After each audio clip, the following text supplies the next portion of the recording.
Apple iPhone 4 expected June to September 2010. After months of speculation and one very high-profile case of a prototype being lost in a bar, Apple today announced details of their new 4th generation iPhone, the Apple iPhone 4. One immediately obvious feature is the new design with a flat glass front and back and a stainless steel band around the outside of the phone which doubles as a pair of antennae to give improved reception for GPS, Wi-Fi, Bluetooth and also GSM and UMTS signals. The iPhone 4 is also much thinner than previous models at just 9.3mm thick, and Apple say that this is the thinnest smartphone available today. The iPhone 4 will be available in two colour schemes as before, black and white. One side effect of the different size of the iPhone 4 is that the accessories will be different, especially when it comes to docking stations. Perhaps some enterprising company will make an adapter to ensure that the iPhone 4 can fit in older docks. Another widely rumoured feature was a high-density display, and the Apple iPhone 4 has a pixel density of 326 pixels per inch, which is actually better than many printers. In order to maintain compatibility with old models, Apple have simply doubled the number of pixels along each axis, giving 4 times the pixel count overall. This gives the iPhone 4 a resolution of 960 by 640 pixels, which is much higher than anything else comparable on the market, although the display size remains the same as previous versions at 3.5 inches. The resolution is still less than the iPad though, but Apple's choice seems to be a logical one. On the back is a 5 megapixel camera, which was pretty much the minimum upgrade you'd expect from the 3 megapixels on the 3GS. Although this doesn't sound particularly impressive, Apple have done a lot of work on the optics and electronics to offer high quality results. In fact, the previous iPhone also managed to produce excellent photographs from quite a limited resolution, so Apple fans will probably be looking forward to the results.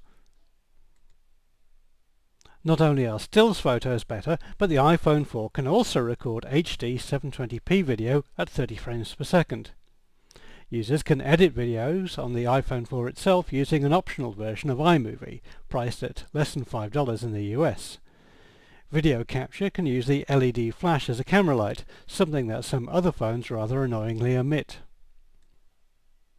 The Apple iPhone 4 is the first iPhone to have a front-facing camera, allowing video calling, using Apple's own FaceTime technology, which is restricted to the iPhone 4 only at the moment, but it is based on open standards that Apple seem to be keen to promote and allow on other devices. Apple say that more work needs to be done with cellular carriers to make it work over 3G networks. Unusually, video calling can be made with the rear camera too. Incidentally, the FaceTime name is already in use by another technology company who may not appreciate Apple's use of it. We've known for a while that the new version of the iPhone OS allows multitasking and a number of other improvements, and of course this is included in the iPhone 4. The interface has had to be reworked a lot for the higher resolution display though, but overall the look and feel of the new iPhone will be very familiar to existing users. Apple have renamed this version of the operating system iOS 4, which makes sense as it will be used on the iPad as well as future iPhones. There are a number of other improvements within iOS 4 when it comes to usability and enterprise integration. Additionally, iOS 4 will be available as a free upgrade for owners of the iPhone 3GS and iPhone 3, although not all features will be available.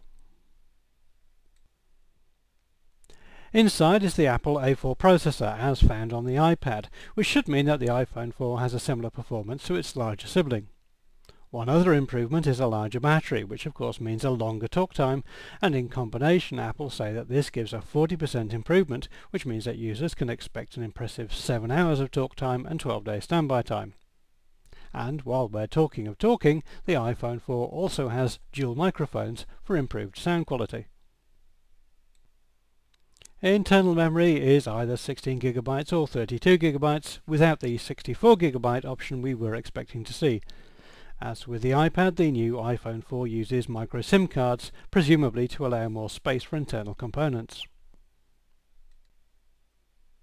As you would probably expect, the iPhone 4 supports 3.5G data with a maximum download speed of up to 7.2 megabits per second and uploads up to 5.8 megabits per second where supported.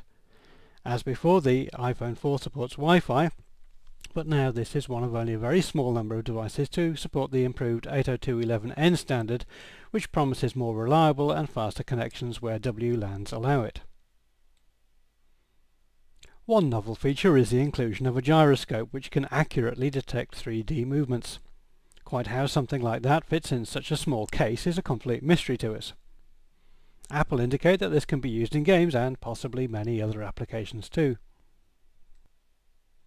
Apple have also improved their iBooks offering, and their new iAd advertising platform will allow applications to display advertisements, so some apps will be ad-supported rather than paid for. Apple say that many large advertisers have already signed up for this platform.